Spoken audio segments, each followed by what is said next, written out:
Federal waters and fisheries are the federal government's responsibility. Environmental protection is not keeping pace with development, and it is Canadians who are paying the price. That is exactly what is happening with the marine protected areas.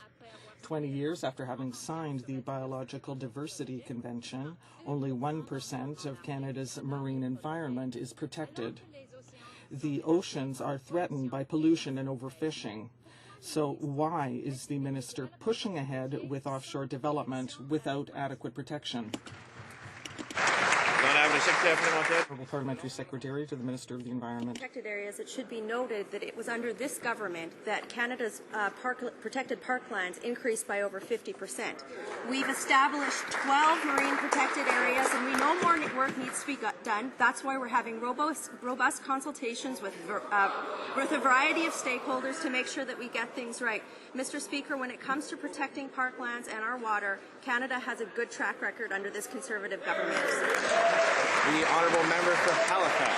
Mr. Speaker, unlike the Conservatives, New Democrats thank the Environment Commissioner for his work. In today's report, the Commissioner warned us that despite repeated Conservative assurances, Atlantic offshore petroleum boards are not adequately prepared to respond to an oil spill. Is the Minister doing anything to ensure that the response plans are effective and that government action will be coordinated in the event of a major oil spill off the Atlantic coast? Or does the Minister agree with the member from Calgary Centre, who claims that oil spills will simply biodegrade in 3 years? The Honourable Parliamentary Secretary.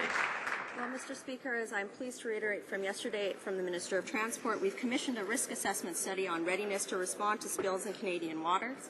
And, Mr. Speaker, I'd like to remind my colleague opposite of the many environmental protections that came into force under SIA 2012, recently implemented, including new regulations to enhance tanker inspection regimes by strengthening inspection requirements and improve navigational products such as updated charts for shipping routes.